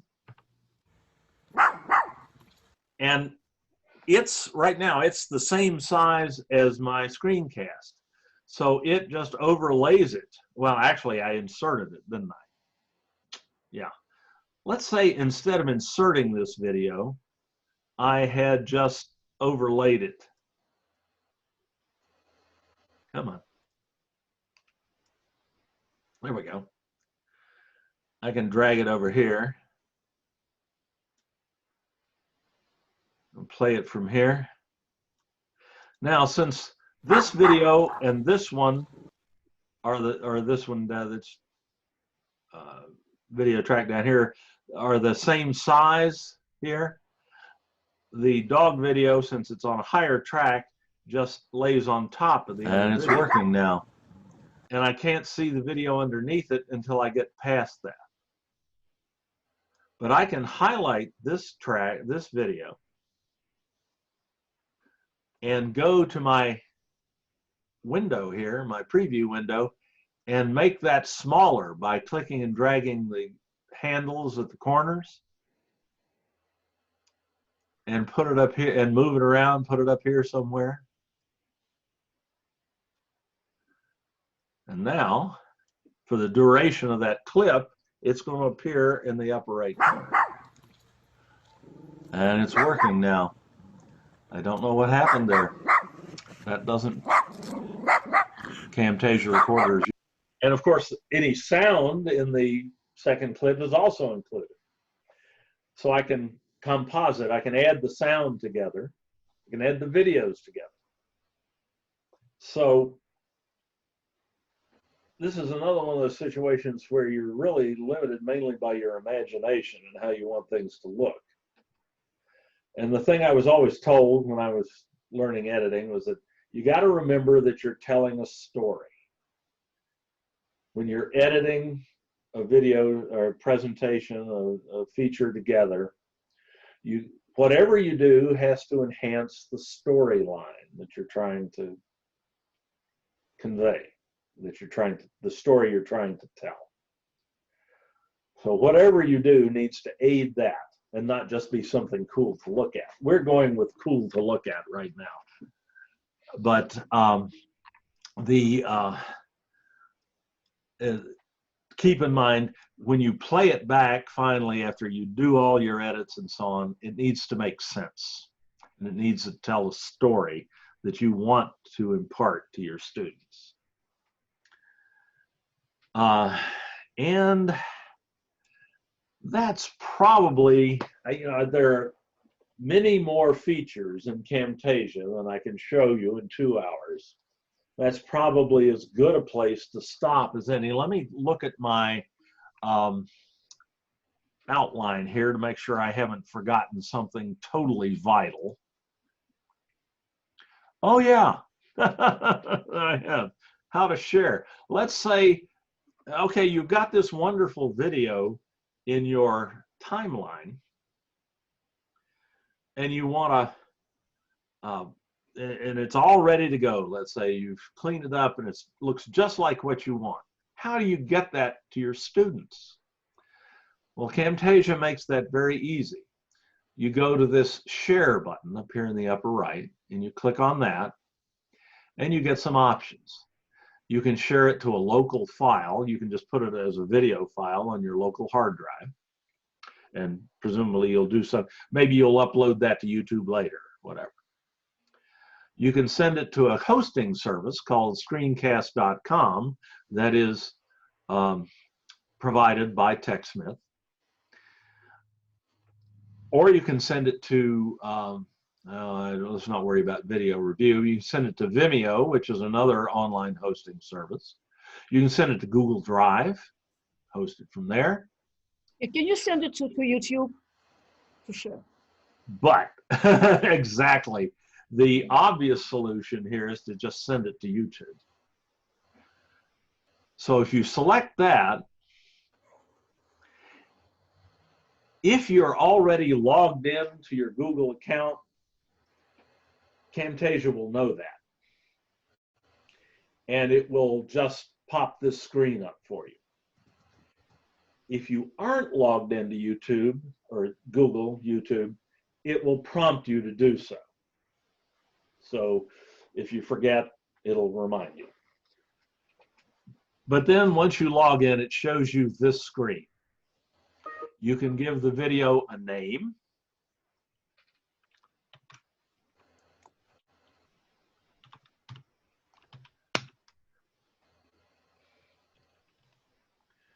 Whatever.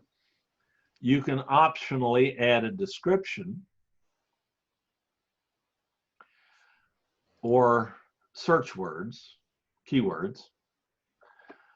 You can put it in a category, though that really doesn't matter. I just always put mine in the education category. And you can decide the visibility, the YouTube visibility. Is it public where anybody can see it and or search for it and find it?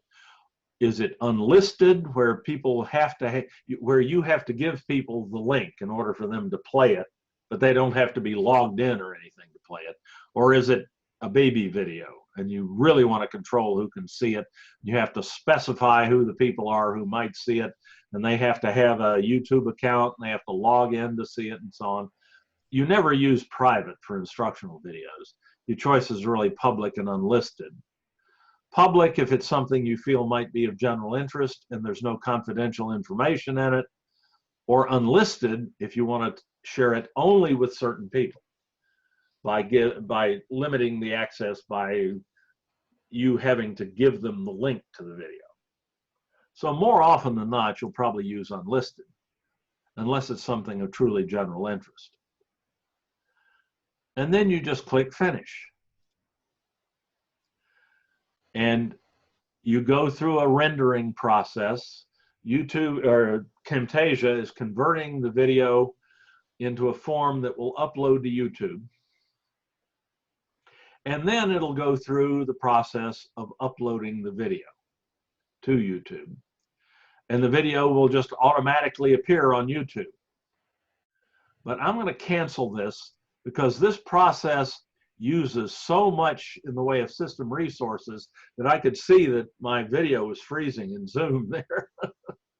So that's not something I want to try to show you all the way through. But at the end of that process, the video's on YouTube. And Camtasia even puts the link to the video on your clipboard automatically so that you can then go to Canvas and just embed it right into Canvas. So sharing your video that you've created in the Camtasia editor is the simplest thing you do. You just click on the share button, select where you want it. Let me finish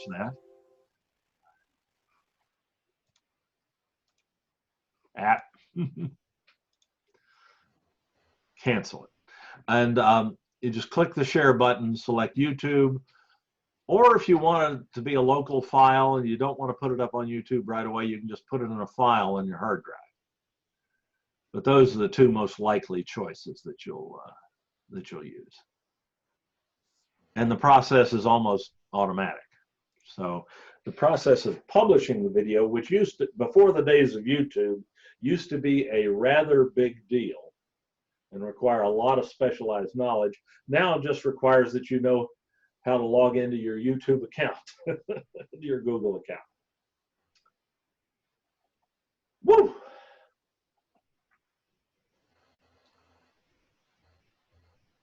Dave, yes.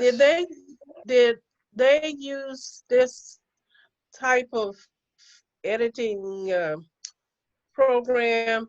Like 40 years ago, I worked at KPBS, and Really? the guys that did the editing for, you know, the things that they went out and filmed or whatever. Right. And the guy right now, the guy that did a lot of the editing, his name is Tom Carlo. He is now the general manager of KPBS.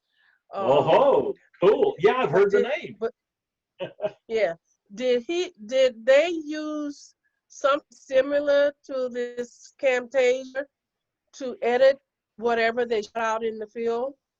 Did they have some other? Them, that was, like I said, 40 years ago. So yeah, unfortunately for them, no, because software like this started coming available about 15 to 20 years ago, depending on how much money you had. You know, they were very expensive when they first started coming out. Well, no, what they had to do. So they didn't have a lot of money. Well, and they didn't, and this technology didn't exist 40 years ago. Right. Yeah, they had one great big old room that was called the editing room, and they would be in there, you know, doing all that stuff. And what they had in there was a big edit controller. It looked like a piano keyboard almost. And a stack of VCRs, of videotape recorders, about as high as a person. Like I can't remember, that was so long ago. I don't have memory. Yeah, no, I've seen that room other places. Yeah. And just a big stack of 2 or maybe 3 or more videotape recorders linked together and then through this controller. And they had to actually jiggle tape back and forth and copy stuff from one deck to another, and then copy stuff in the right order. It was an excruciating process. Yeah. They did a lot of cutting and pasting. It required months to learn how to do it. I never learned how to do it myself because it was too complicated. Quite frankly, I wasn't that smart. So if he's a former editor, my hat's off to him. He's a bright guy. Yeah. And Tom Carlo. He's the general manager now for KPBS. Yeah, I've heard his name. And anyway, it was an excruciatingly difficult process in those days. When Yeah. the nonlinear editors came along, suddenly anybody could edit video. Mhm. But initially, the nonlinear, well, they called tape editing linear editing because everything was in a straight line from tape to tape to tape.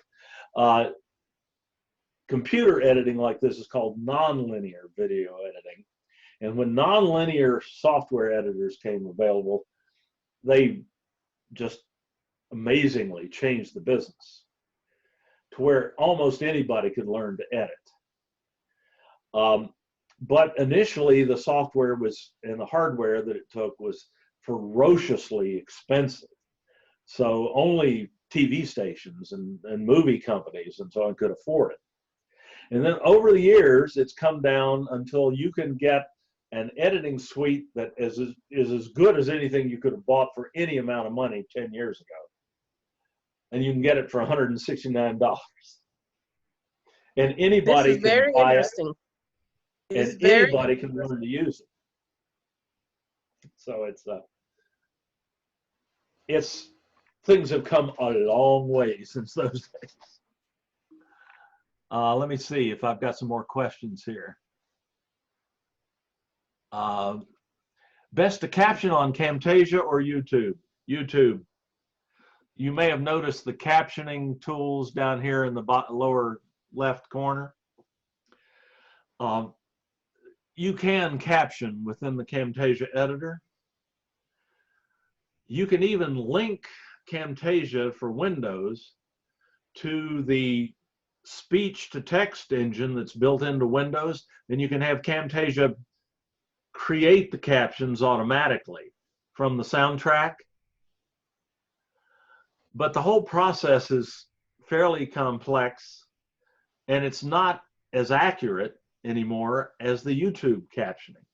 So what I do for sure is I just upload the video from out of Camtasia to YouTube and let YouTube caption it.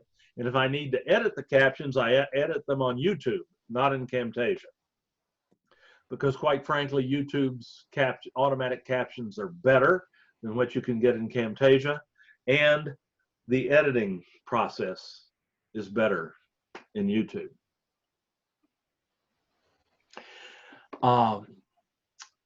Okay, can you zoom in on a clip and overlay it on the same clip? Or how do you normally zoom in on a section of a video?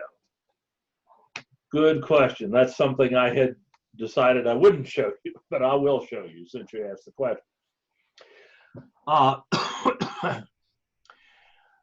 Let's say in this little sample video we've got here, it's a little hard to see when this little recorder window pops up. Some of the menu items and so on can be a little hard to see.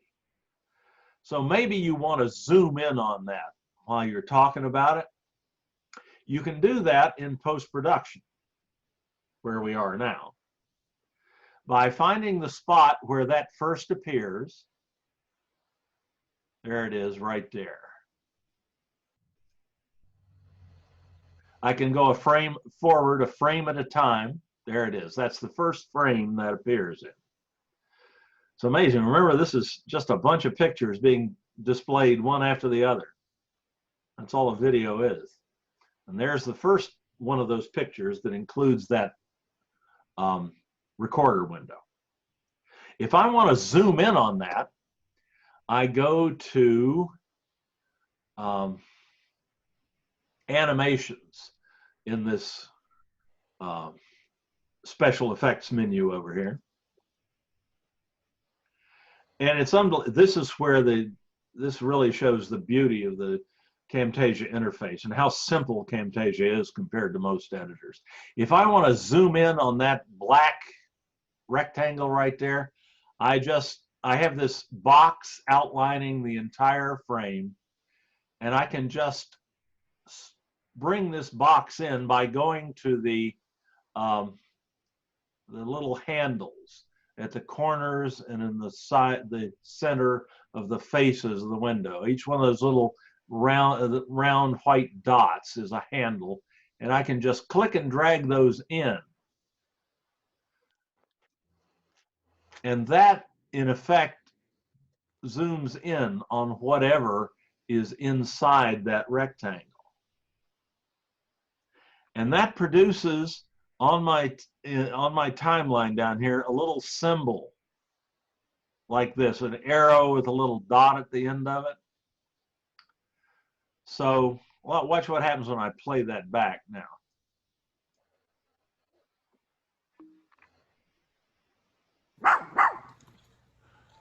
And it's working now. I don't know what happened there. That doesn't. I zoomed in on that window, so now it's real easy to see. But at some point, that's going to disappear. And I don't want to stay zoomed in on the area where it used to be. So I just let it play until that recorder is usually bulletproof. Okay. So eventually, I'm going to want to zoom back out. And I do that. I still have the zoom and pan tool open here. I just go to actual size, this button here, and it pops back out. And I get another little symbol like that down here. So it zooms in and out on that section of the screen. And it's working now. I don't know what happened there. That doesn't. Camtasia recorder is usually bulletproof. So that's how you zoom in and out in post-production, in editing, in the editing process.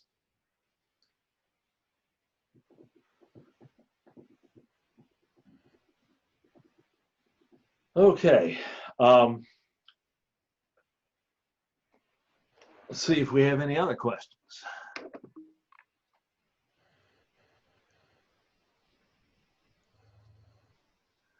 And I will make sure that what I'm going to do is just strip the darn passwords out entirely and send it back to my original URL. And I'll ask Mary to email everybody that, because she's going to have to warn them that the thing has changed anyway. Arr. Oh, and earlier I said we had a question, how do I get Camtasia? Do all faculty have access to it? Boy, I wish, but not. You have to buy it yourself if you want to use it. And I think I showed you how to do that at some point. So, any last questions?